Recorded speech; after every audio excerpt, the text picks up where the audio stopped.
Join me in this tutorial of orchid flower painting with watercolors and graphite pencils.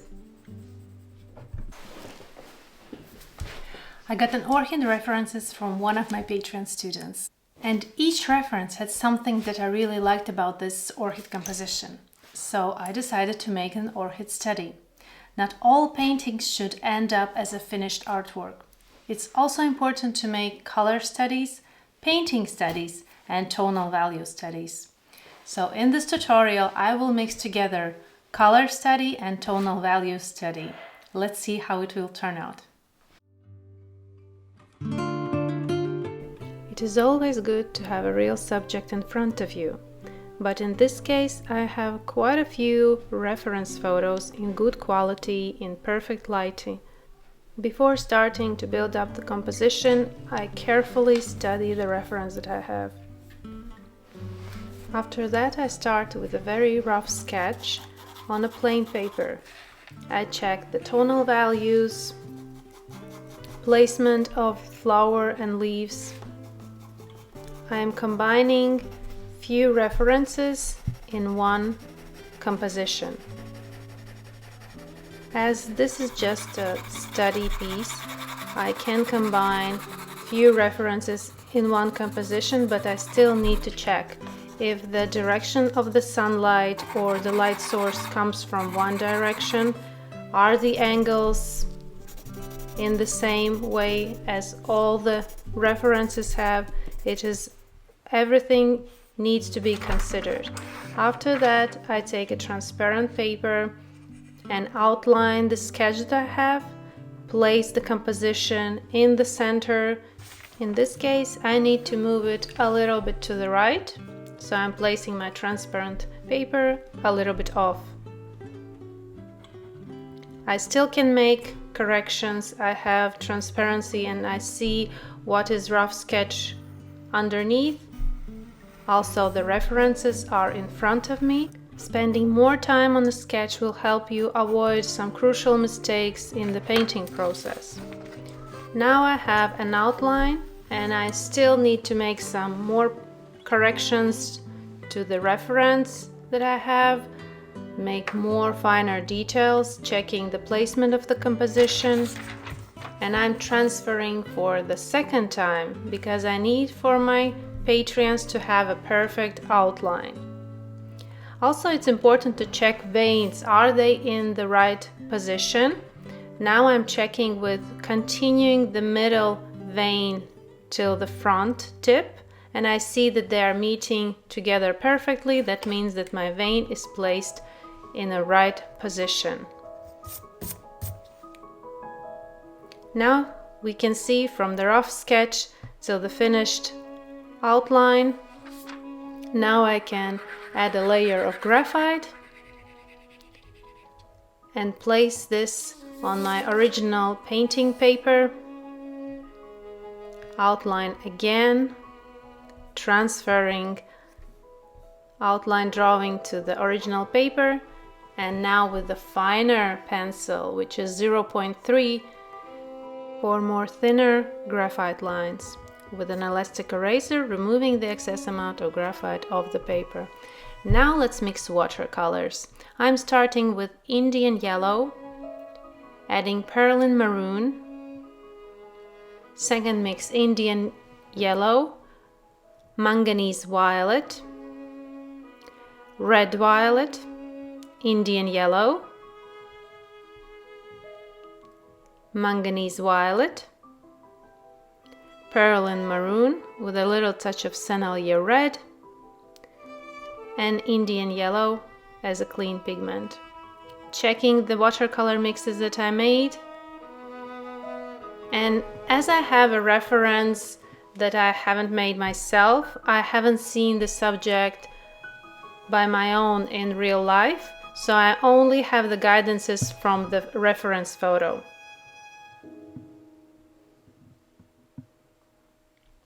Now let's start painting. Be sure that your water is clean after mixing watercolors. With round synthetic brush, I'm applying water layer to the first petal. I will be painting petal by petal separately, one by one.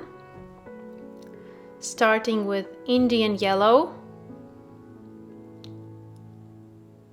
transparent amount, lightly, and with this orchid we see those beautiful red perlin maroon marks on the petals, but now we need to look beyond those marks. They are really beautiful and that definitely got our attention, those beautiful spots, but first we are painting the base for these petals. And when we are starting with watercolors, it's super important to look beyond those beautiful details. Those details will be added at the very end. Now we are painting the base that we see behind those details, and there we take a look closer and we notice that the base of these petals is yellow.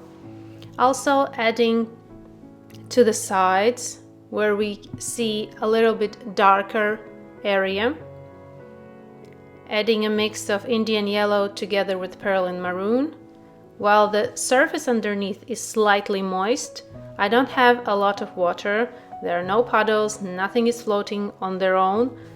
Watercolors are placed and pushed and moved with the help of the brush, they are not floating.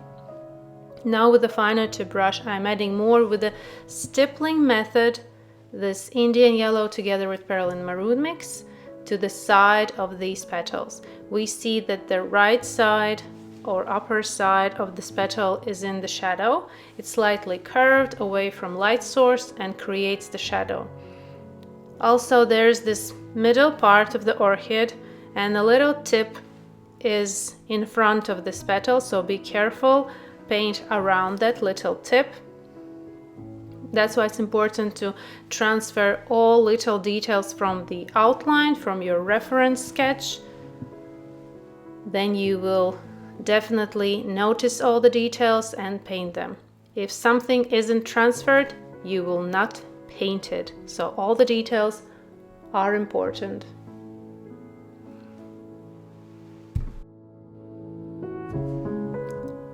As you can see with the tip of the brush, with the stippling method, I'm applying those beautiful marks, but that is just the beginning part. While the surface is still a little bit moist, working on this one petal. Carefully, don't overwork here. Also, you need to check your paper, how much it can receive in one approach. But I am painting with very small amount of water and with careful tiny brush strokes. I'm not in a hurry here. I'm still leaving the yellow background visible, adding very small amount of this mix of Indian yellow together with perlin maroon. And we already see that with the stippling method, this petal starts to look more like a reference. Continuing to the next petal, method will be the same, starting with Indian yellow for the first layer. Round synthetic brush, more smoother and wider brush strokes. Carefully with that little tip that goes also into this petal. Pushing watercolors towards the outer edge line. Nothing is moving on its own. Everything is done with a brush. And taking finer tip brush, we see that here in the middle part this petal has a shadow area. So I'm starting from the shadow and painting around that little tip that comes from the middle part of the orchid. Again with tiny brush strokes, moving pigment, moving watercolor mix of Indian yellow and perlin maroon.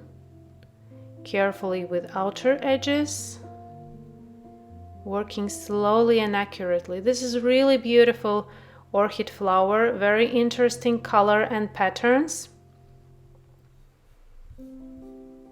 It's always interesting to work with some spots, patterns on the surface, makes painting more interesting. but we need to see beyond those details. First, we are building the base where we will be placing those beautiful details. Don't get carried away. Leave the yellow background visible. Don't apply to the whole surface this mix of Indian yellow and Perlin maroon. I'm applying it to the sides and carefully pushing it towards the middle part.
Now to the third petal.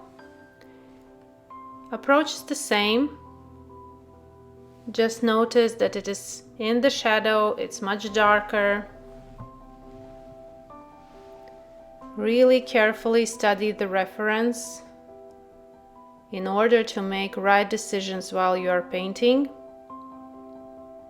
Don't get carried away by painting on your own. All the informations, all the guidances are in the reference. Applying shadow area using Indian yellow and Perlin maroon, and checking the reference, constantly checking the reference. All information is there.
Now, leaving these 3 petals to dry and paper to rest, I'm using a darker watercolor mixes that we pre-mixed, which is red violet with Indian yellow and Perlin maroon with Sennelier red.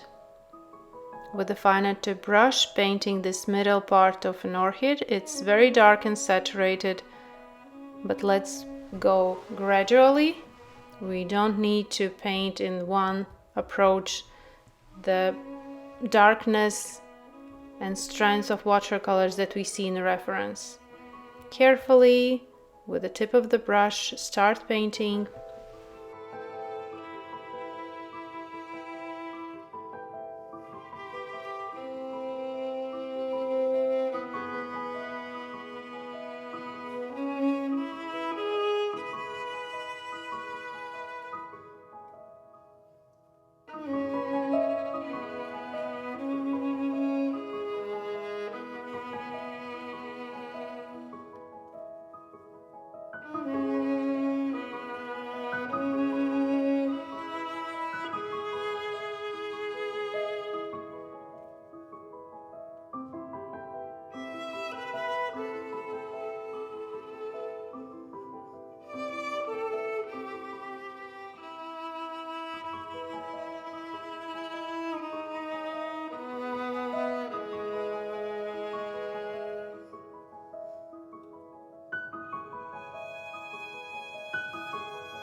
Take a closer look in the reference and you will notice that there in the middle are some yellow little spots, and that's why I'm taking Indian yellow and placing in the middle of the center part layer of yellow pigment.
Adding permanent rose to my color palette.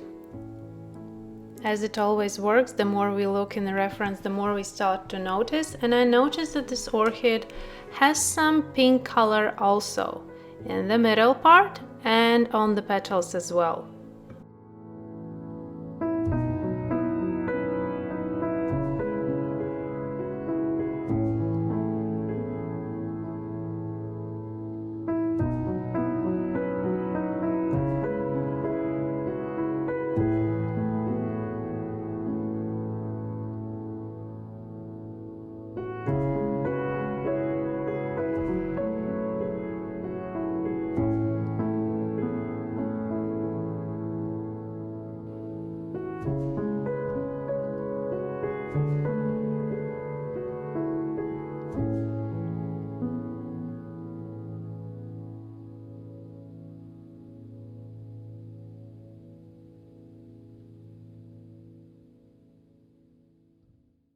Moving forward to the next petal, again, first is yellow, Indian yellow layer.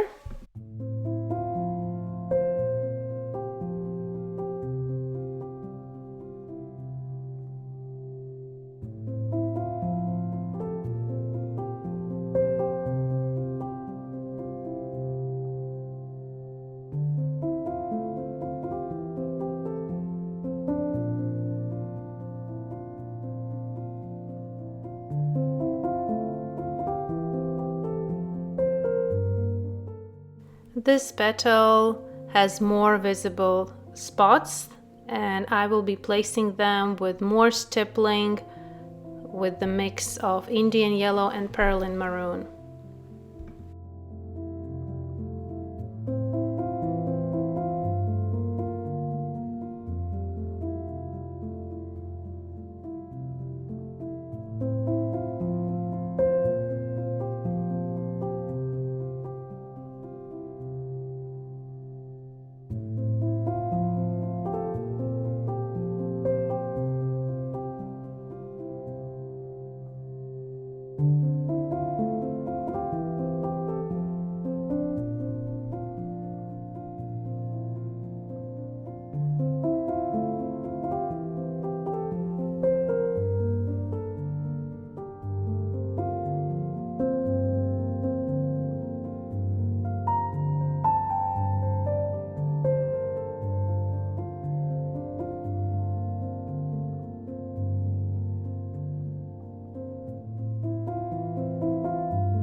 Adding more contrast to the first petals that we painted. The surface there now is completely dry and we can add watercolors more. It's important to leave paper to rest, to completely dry after some watery layer of watercolors. When the paper is dry, it can receive another layer of watercolors. If you will push your watercolor paper with layer after layer and more layers, it can stop receiving pigment, stop receiving water, and can even be damaged, or everything can look quite dirty, overmixed, overworked. It's important to work layers and leaving paper to dry, to rest. Then it can receive another layer, more details, more water, more pigment.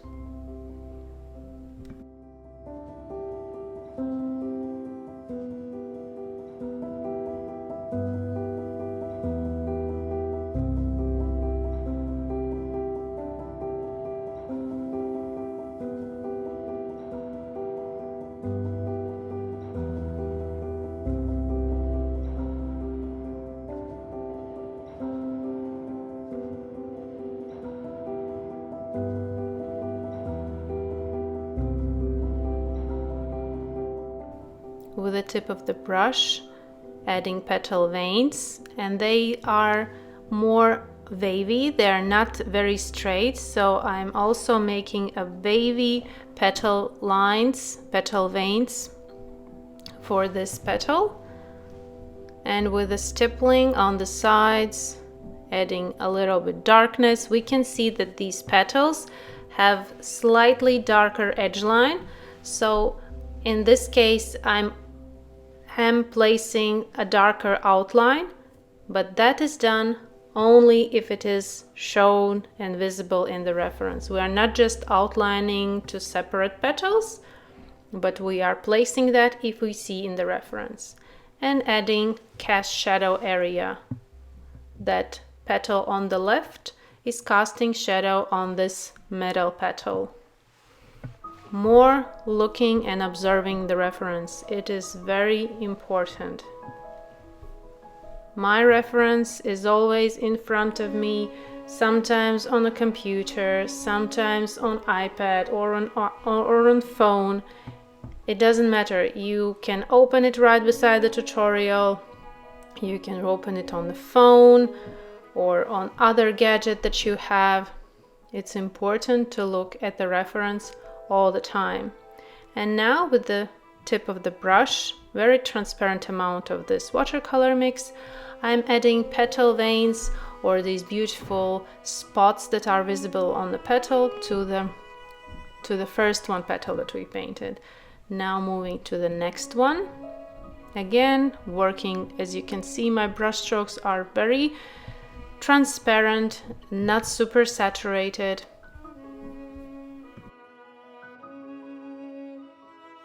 Loading my round synthetic brush with very small amount of permanent rose and smoothing the sides, applying this very thin layer of permanent rose to the sides of this petal.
more contrast to the middle part, making it more darker, more precise. Be careful with those edges that we have. They are very crisp. Take a close notice. In the reference you will see that the edge lines here are very crisp, and that's what we also need to do when we are applying a darker layer of watercolors. With the very tip of the brush, I'm correcting my edges so they are very straight, crisp and neat.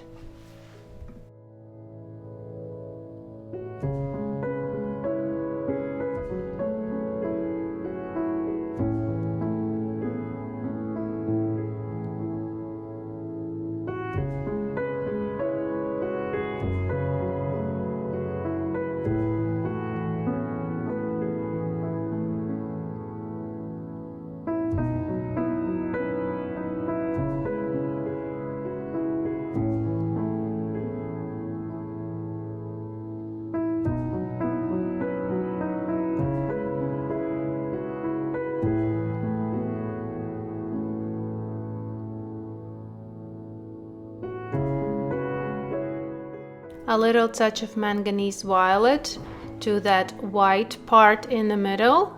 There is some shadow areas around it, so I'm very transparently placing that as well and smoothing the applied layer.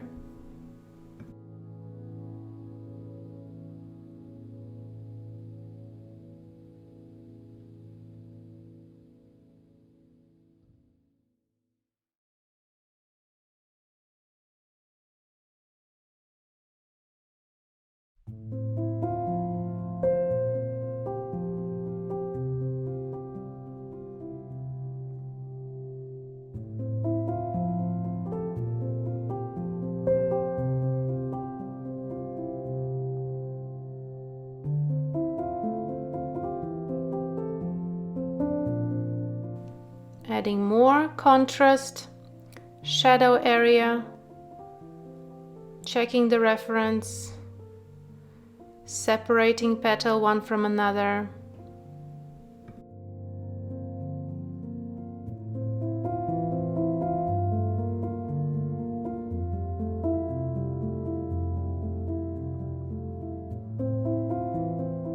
Now with round synthetic brush, very transparent amount of slightly moist watercolor mix of Indian yellow and perlin maroon, so that the surface is a little bit moist. And now with the tip of the brush, I took the mix of red violet and Indian yellow, and I'm adding with the stippling those spots that we see in the reference. And as I add, and the surface underneath is slightly moist, they are going and a little bit smoothing on that moist surface, so that those spots are not so crisp. If you feel that those spots start to become crisper because the surface is drying, I'm taking a round synthetic brush and applying a little amount of moist on the surface so that those spots don't look so crisp, because we can see in the reference that they are blurry, they are not so crisp, and we need to manage this saturation of moist on the surface. It's very small, just enough to become those spots that I'm placing, that they are becoming slightly blurrier. We don't need crisp spots in this. And the same with the second one.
adding more permanent rose, small amount on my brush, and adding to the petals.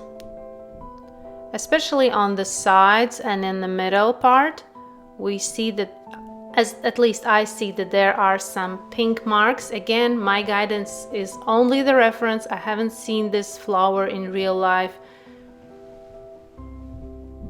And it would be nice to know if there is pink, because when you are looking in real life at your subject, you can notice some color tones more visibly rather than having a look only at the photo.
More contrast to the cast shadow area in the middle petal. Gradually adding darkness, gradually adding shadow. Don't rush with adding too dark layers. Better to go slowly, gradually. It will be a better result.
Freeing some space on my color palette for mixing green watercolor mix of sap green,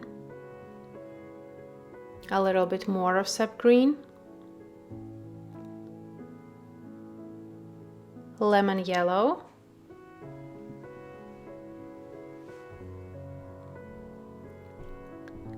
and let's paint bud. Applying water with round synthetic brush. As you can see, the water is very small amount.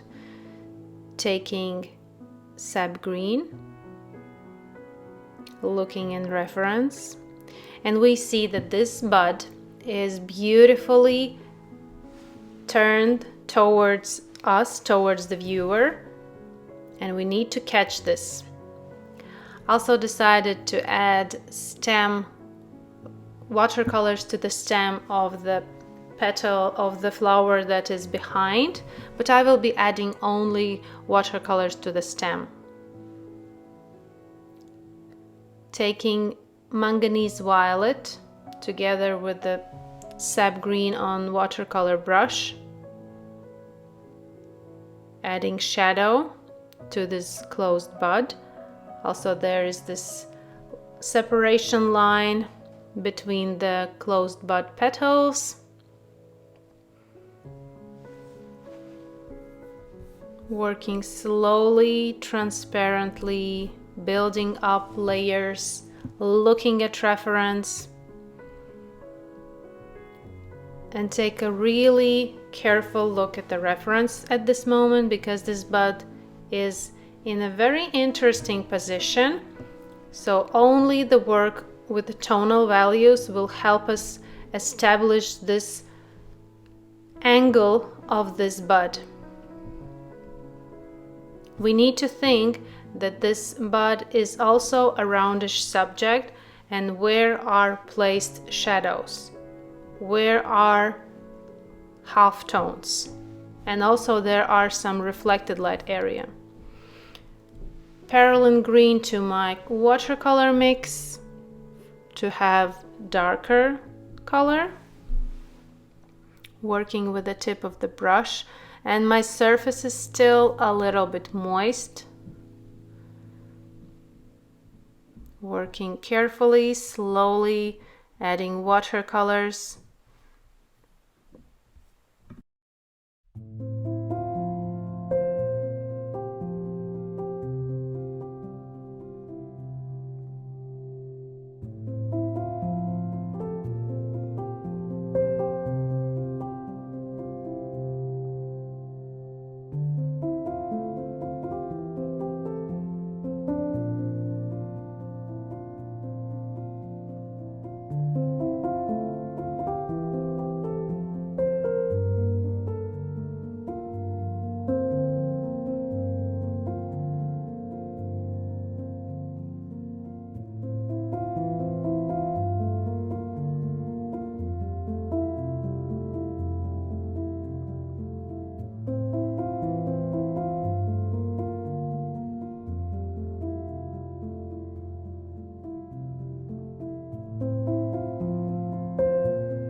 Lemon yellow to the left side of this bud.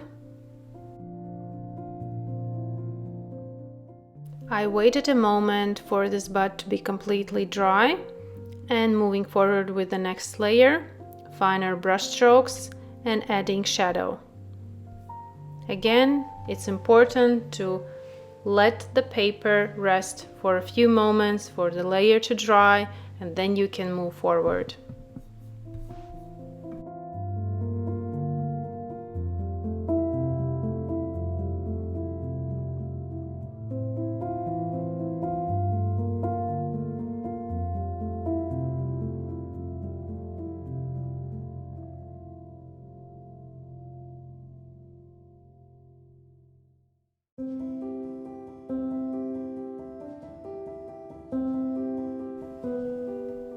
Adding lemon yellow to my color palette.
more contrast, more details,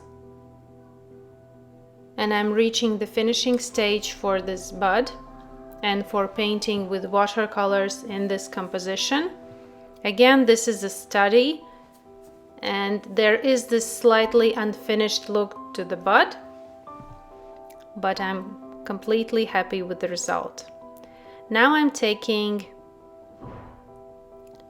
B pencil, and we'll start with adding graphite layer to the flower bud that is behind the ones that we painted. The rest of this composition will be done with the graphite pencils. I will be using 2H, B, 2B, 3B, and 6B pencils.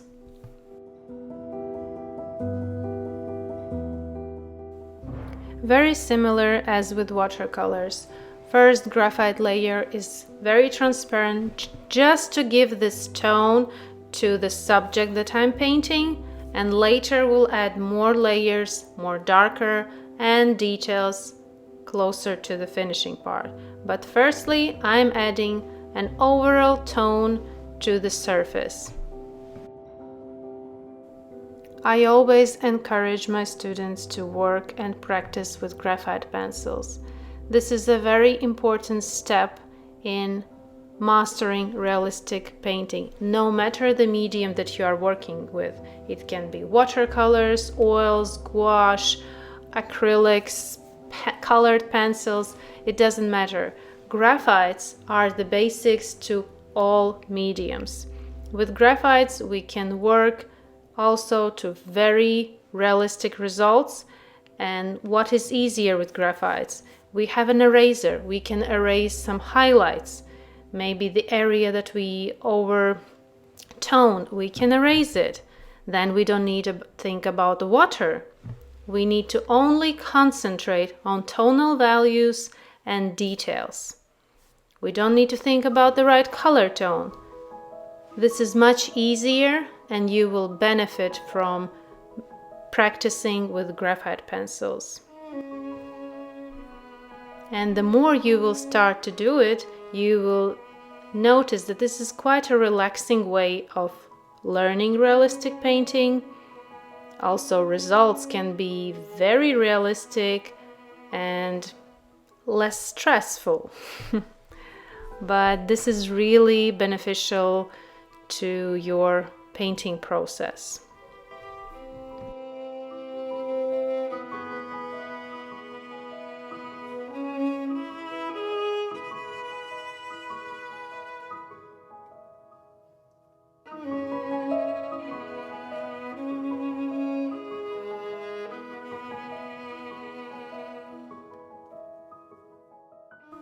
Also, reference is crucial in this drawing process. I'm looking all the time at the reference, changing my pencils if I need. If I need to make some area darker, I take a softer pencil. If I need more subtle, lighter layer, I take harder, like 2H, even 3H. In this case, I'm not using 3H, 2H is just enough.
And as I mentioned, little mistakes with pencils can be easily erased. Not like with watercolors. If you make a mistake, it is much harder to make it right again. Pencils is a very good way of practicing. Moving forward to the next petal, next flower head. Moving forward slowly, accurately. Accuracy is important, but again, if you make a little mistake, you can erase it. Just don't push too hard with your pencil when you are making a tonal study, when you are outlining or toning, practicing tonal values. Still try to hold your tools, pencils, brushes lightly. Don't press too hard. It also doesn't matter, you are holding a brush or a pencil. Train your hand to hold lightly your tool. It almost needs the feeling that is falling out. If you are pressing too hard, squeezing your hand too hard, you can get tired really quickly and your pencil strokes or brush strokes will be much harder, thicker, and not so lightly looking. The more lighter you will hold your tools, the longer you can paint, the lesser you will feel tired. If you start to feel tiredness in your hand and some pain in your neck or shoulder, it means that you are pushing too hard. You have a lot of stress in your hand.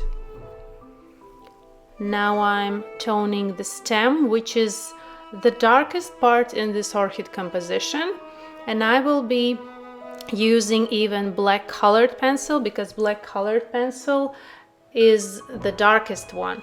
There are very soft graphites. If you have them, you can use them. I only have the more darker, only black colored pencil, but you can see what you have in your color, in your art tools. I took this black colored pencil from my children pencil set and it works perfectly.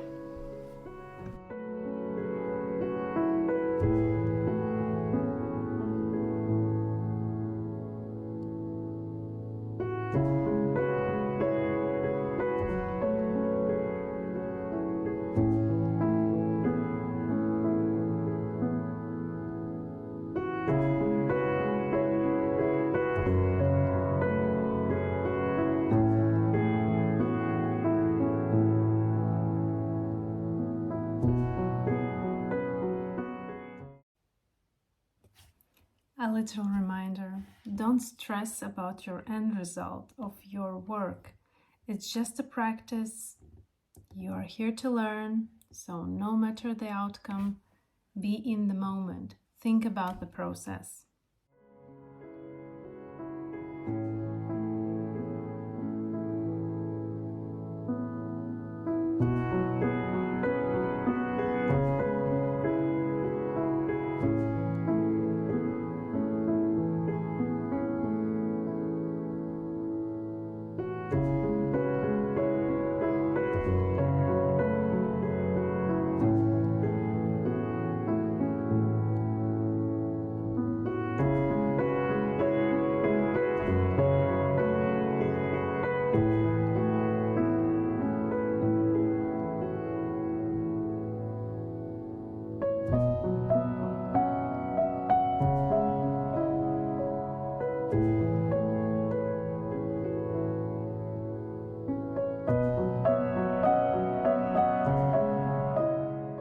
Moving forward with the third flower head that we have here, and this one is really in the shadow.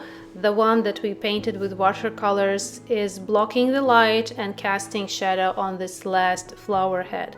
So we will be adding more darker color tone to this flower head, but still starting lightly, gradually. All the guidances are in the reference and I'm constantly checking, comparing and seeing what can be added more, where are darker tones, where are some details, how to separate petal one from another. I'm not outlining, I'm separating with the shadow.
As you already noticed, I have my graphite pencils with longer graphite part. I sharpen them with the paper knife and leaving the graphite much longer. it is easier to hold and to hold parallel of the from the paper surface to tone the area that you are working on. Also, longer the graphite is exposed, no need to go and sharpen again and again while you are working, no distraction. And also the tip can be sharpened with the paper knife much thinner, more precise, more sharper than with the sharpener. And especially when I'm toning and drawing details, finer areas, then the very fine and precise tip is required with graphite pencils.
using 6B pencil for this middle section of an orchid flower head, and it instantly is much darker, more intense.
Adding more contrast.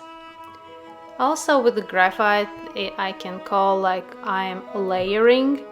I'm not going with 100% intensity with the first layer of graphite. I'm adding layers and layers, building shadow area, halftones, details gradually. The approach is very similar to watercolors, only with graphites you will find it that it is much easier. And for training, for practicing, it is perfect.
Toning stem.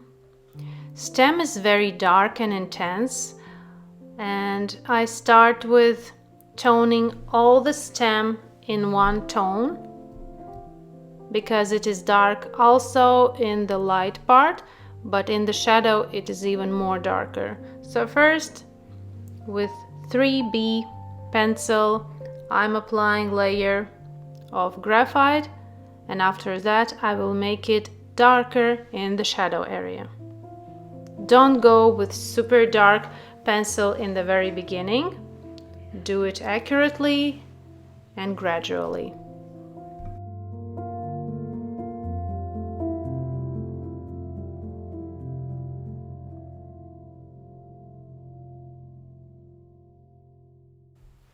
Now with 6B pencil, from the shadow part which is on the right, and just under the flower petal where is the cast shadow area, I'm applying darker graphite layer.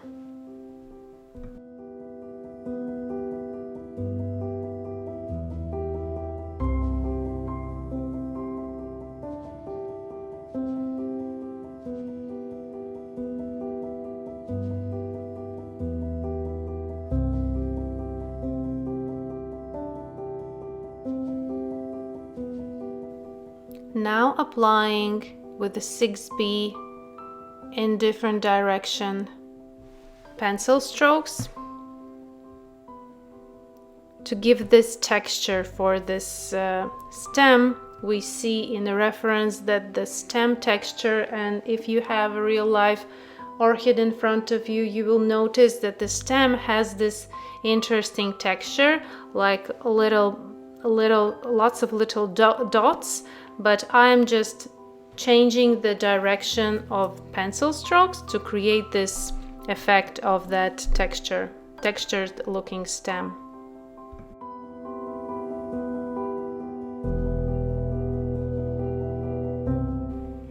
Now to the leaf part. I took the leaf from different reference. I just really liked how this leaf is curved, and I only added part of the leaf.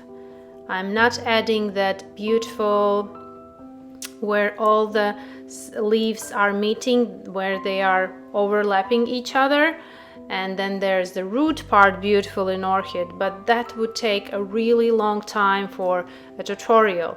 I'm showing you the way, an approach, how you can study, you can paint or draw with pencils, but I really wanted to capture this beautiful curved orchid, which is very characteristic to orchid when they have these thick and big beautiful leaves, and they are curving, going up and to the sides. But this one, I really like the movement, and I think it's a beautiful addition to this composition. Here I'm toning first layer with F pencil. It is almost like B strength pencil. I'm using F and toning first layer, giving a first toned layer on which I will add more shadows, more contrast later on. turn your paper as you like, as you are more convenient to paint. Just don't place your arm on the graphite section that you already did, because you can easily smudge the graphite on the white surface of the paper. Hold your hand right above the table or the paper and be careful with the cleanness of your painting. It's super important to have a neat looking painting at the end.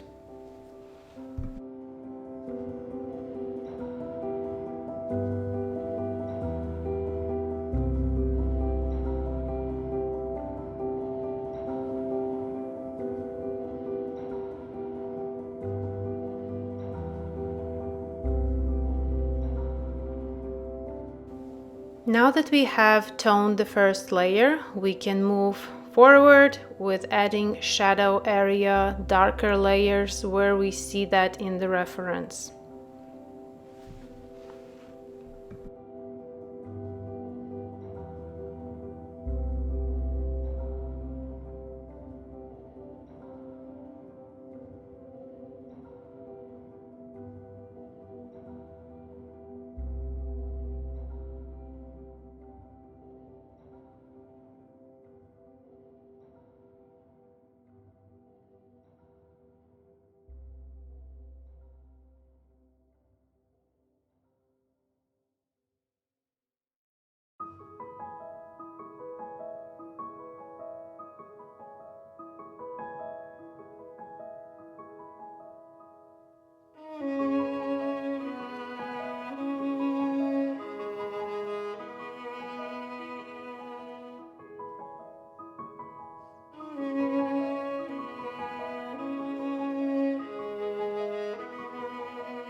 Leaf part in Orchid reference is also very dark, not as dark as the stem, but very dark compared to the orchid flower. So don't be afraid to push the limits of your graphite layer. It really can go dark. Just leave the light area light and push graphite layers more and more. Don't be afraid to add another layer and another layer. If you are using watercolor paper for your study, it can hold lots of layers of graphite.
Here I'm leaving little light gap between the leaf and the stem.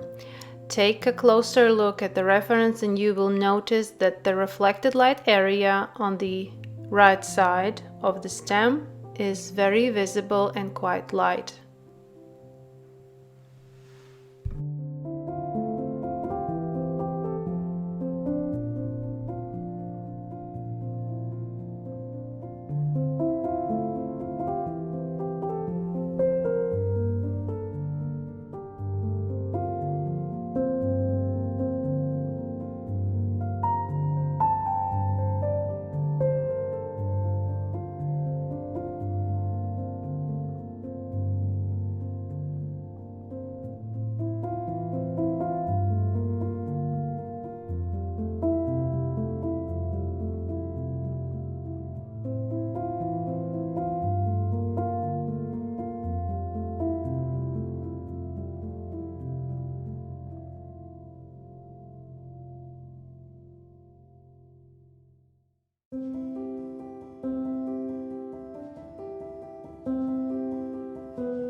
more and more layers of graphite, and I still need more because we can see compared to the reference that this area is quite dark and I'm even not close.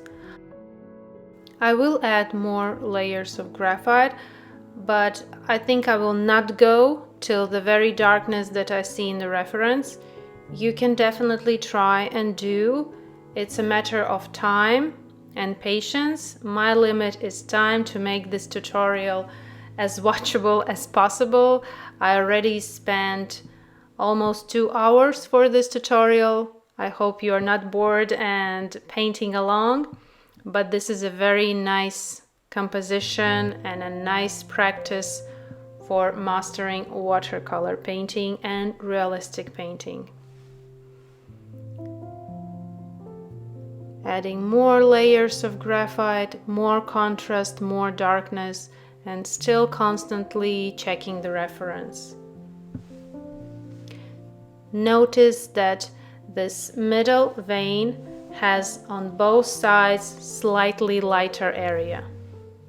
Don't overtone it, don't overwork that middle part, leave a little bit of lighter space there as well. And where we have this curved part of the leaf, just underneath that curved part is the most darkest area, because there is the shadow there. This curve is completely blocking light and creating very dark and intense shadow part. Adding more contrast to the stem. If you notice that compared to the other composition, flowers need some adjustments, great, go and do that, because closer to the finishing part, it's all about comparing. You compare one section with another, leaf with the stem, stem with the flower head, closed bud to the leaf. That way you can see how the composition is working in general. Is everything correct in tonal values? Maybe you need more contrast. And it will be interesting after finishing to make a photo and turn it into mono and see if the watercolor area is also very close to the rest of the graphite study, and is everything correct in tonal values, because we have here two mediums, and in the end, are they working together? Are they in the right tonal value? We will see that.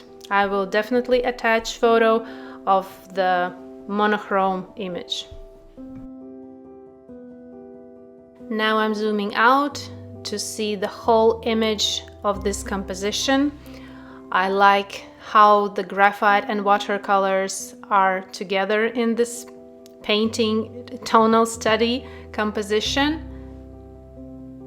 Would like to hear your thoughts, how you like this tutorial, how you like this mix of both mediums in one painting. Adding final touches. This leaf can get and receive more layers, but I'm already happy with the result, and I'm finishing adding last details to my painting. With an elastic eraser, I'm removing a little amount of to get the light area on the other side of the main vein. Elastic eraser can very nicely remove some amount of graphite, not erasing completely, but just slightly making it lighter. Adding more contrast, more pencil strokes. I really enjoyed this session, this study of graphite and watercolors. Hope you learned something new. Would really like to hear your thoughts about this orchid flower. Thanks, Maria, for reference photos, and thank you for being here on this artistic journey together with me. Thank you, and see you in my next tutorials. Bye bye.